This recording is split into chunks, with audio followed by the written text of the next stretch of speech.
Band Mulher está de volta e hoje, minha gente, eu tenho a honra de receber aqui na nossa sala a desembargadora Cíntia Maria Pina Rezende, presidente do Tribunal de Justiça da Bahia. Ela que é a quarta mulher a ocupar esse cargo tão importante para o Poder Judiciário e, claro, para toda a sociedade.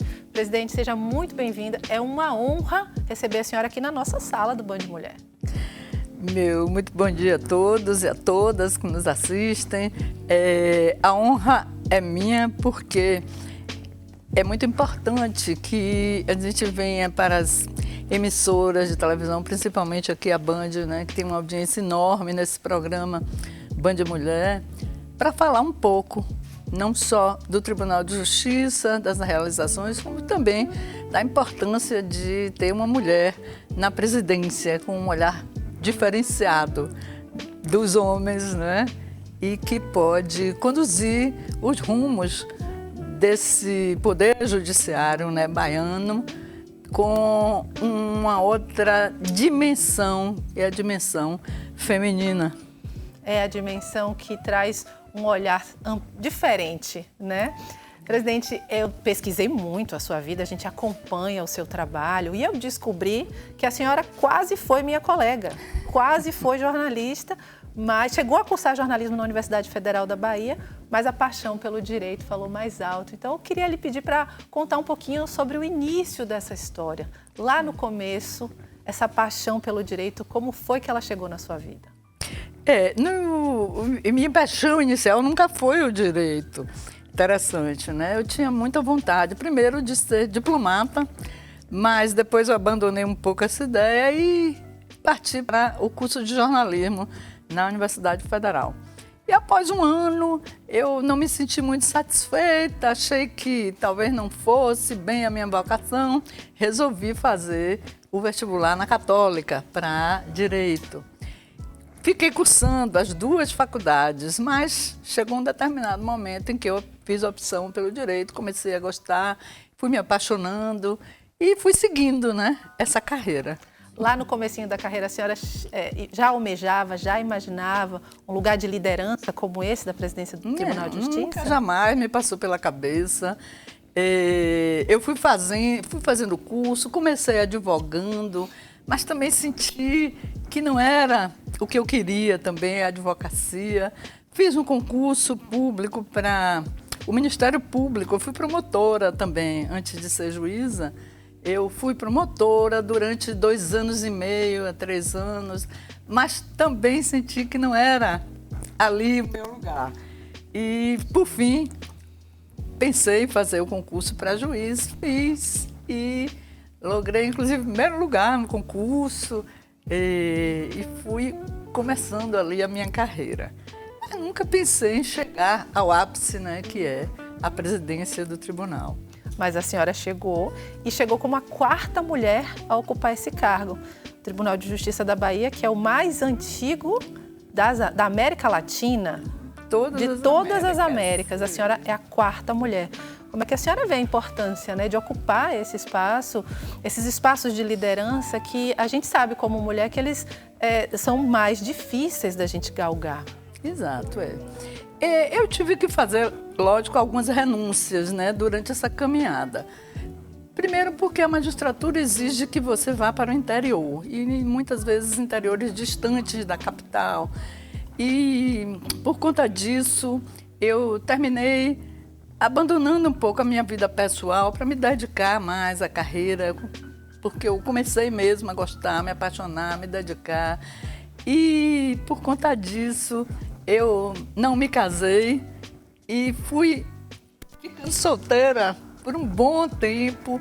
Não tive filhos também, porque eu achava que tudo isso poderia me prender de alguma forma e dificultar a minha carreira, né?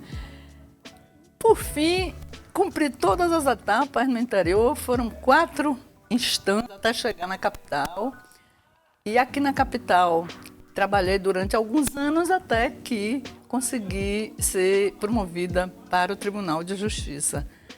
Nessa altura, eu já tinha me casado, né? Encontrei um companheiro muito bom, muito fiel, muito dedicado.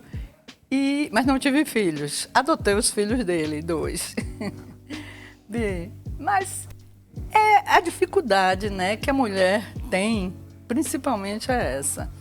É a questão da família e principalmente de filhos, não é? Que muitas vezes você tem que fazer uma pessoa, você se dedica à sua carreira, você se dedica a seus filhos, as duas coisas juntas fica muito complicado e talvez seja por isso que nosso tribunal só teve 4 mulheres, não é, presidentes, porque é realmente muito difícil para a mulher conseguir chegar a um lugar de destaque, não só no Poder Judiciário, mas em muitos lugares, né? Nos poderes em geral. Há pouco tempo atrás, que foi eleita a primeira mulher presidente da Assembleia Legislativa, a deputada Ivana Bastos, né? Então, nunca na Assembleia Legislativa da Bahia teve uma mulher na presidência, embora tenha várias deputadas. E esse olhar que a senhora fala, desde o começo aqui da nossa conversa, a senhora falou isso, né? Essa presença feminina que traz um olhar feminino.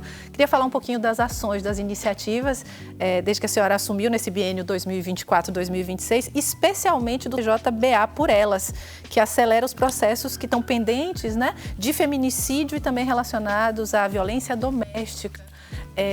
Como é importante esse olhar do judiciário para que traga essa celeridade e possa dar um acolhimento para as famílias que perderam mulheres para o feminicídio e para famílias que estão aí vivendo, para mulheres que estão vivendo esse horror que é a violência doméstica. Essa celeridade, com certeza, transformou a vida de muitas mulheres, muitas famílias.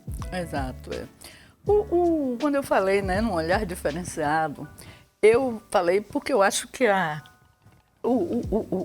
visão feminina, ela tem mais um olhar humano, um olhar humanista, né, para as pessoas. E por conta disso é que eu idealizei alguns projetos dentro do Tribunal de Justiça, como, por exemplo, o TJBA Mais Perto, que leva o tribunal para o interior, aproximando dos juízes no interior, dos servidores, dos cidadãos. Nós temos também o TJBA Cidadão, que leva muitos serviços. É aproximar o tribunal, sair daqui da capital, de dentro do tribunal, e ir para o interior, levar os nossos serviços, aproximando do cidadão. E a partir daí fomos também desenvolvendo outros projetos. A exemplo desse, né, o TJBA por Elas, com o auxílio da desembargadora Maria de Lourdes Medauá, que tem trabalhado muito nessa área. E porque nós temos, assim, um índice de violência doméstica muito grande aqui na Bahia. E nós não tínhamos uma resposta pronta e rápida para isso. Então, esse projeto foi idealizado por isso. Nós tínhamos vários crimes, né, de feminicídios aí, se arrastando, sem chegar a uma conclusão, um julgamento. Então, esse projeto foi idealizado para isso. É uma espécie de mutirão onde nós priorizamos esse julgamento de feminicídios, de violência doméstica, para melhorar os nossos números e para dar uma satisfação maior à sociedade, que necessita, né? Nós temos também o projeto que é muito parecido, que é o TJBA Protege, que cuida dos crimes de violência sexual. Esse é específico, estupros principalmente, né? Nós temos um índice grande de estupros aqui na Bahia e esse outro projeto está cuidando também de acelerar os julgamentos nessa área. Presidente, a senhora traz com essa força, né, esse olhar das transformações que podem acontecer. Primeiro, quando uma mulher decide olhar para o seu sonho como prioridade, que é o que a senhora trouxe aqui. Escolhi fazer algumas renúncias e são tantas pressões sociais que uma mulher lida quando ela escolhe priorizar a sua profissão, né? E a potência que isso tem, porque hoje a senhora, além da presidência do TJ, já assumiu interinamente, inclusive, o governo do Estado, em alguns momentos que o governador do Estado não estava aqui. Então, realmente é muito inspirador ver assim, a sua trajetória, é muito bonito de ver. E eu gostaria de lhe perguntar um pouco assim, sobre essa sensação de olhar assim para essas transformações que a gente vem vivendo, né? Eu sou um pouco mais jovem que a senhora, a gente vê que as gerações que vão chegando vão colhendo esses frutos. Então, queria lhe perguntar quais são os seus sonhos, assim, os seus desejos, olhando desse lugar de quem está construindo um futuro melhor para as mulheres que estão chegando, não só no judiciário, mas em toda a nossa sociedade. Eu fico muito feliz quando eu ouço, né, falando que o fato de eu ter chegado à presidência como mulher é um fator de inspiração para as mulheres. Eu estive o ano passado num colégio estadual e assim me pediram para falar justamente isso, né? Mostrar para aquelas meninas, adolescentes que estavam ali, que era possível qualquer um chegar até ali, desde que tivesse um empenho, né? Que estudasse, que se amasse e tivesse um foco em conseguir atingir os sonhos que cada um tem. Então, é muito bom isso e assim, eu acho que é um legado que a gente vai deixar. Depois que eu sair da presidência, eu saio no dia 31 de janeiro, né? E acho que deixo como legado esse exemplo de que a mulher, apesar de todo o preconceito que ainda existe muito em todos os lugares, né? Todos os órgãos públicos, privados. Então, apesar de tudo isso, quando nós queremos, nós conseguimos. Tudo depende de cada um correr atrás dos seus sonhos. Quero agradecer demais a presença da senhora aqui. É inspiradora a sua presença, seu legado, a sua existência. Quero lhe dizer que nossa equipe inteira, eu aqui representando toda a equipe do Band e toda a equipe da Band, agradecemos demais a sua presença. Quero lhe dizer que esta sala é sua, pode voltar quando quiser, o convite está sempre aberto. E quero lhe convidar para encerrar o programa junto comigo. Então, eu recebi hoje aqui Cíntia Rezende, a presidente do Tribunal de Justiça do nosso estado, desembargadora, que compartilhou com a gente aqui os resultados dessa trajetória tão bonita, essa trajetória de força, de inteligência, de capacidade de transformar o mundo. Você aí fica com esse exemplo. O Band Mulher fica por aqui. Eu espero você amanhã, 1h30 da tarde. Cuide de você. Até lá!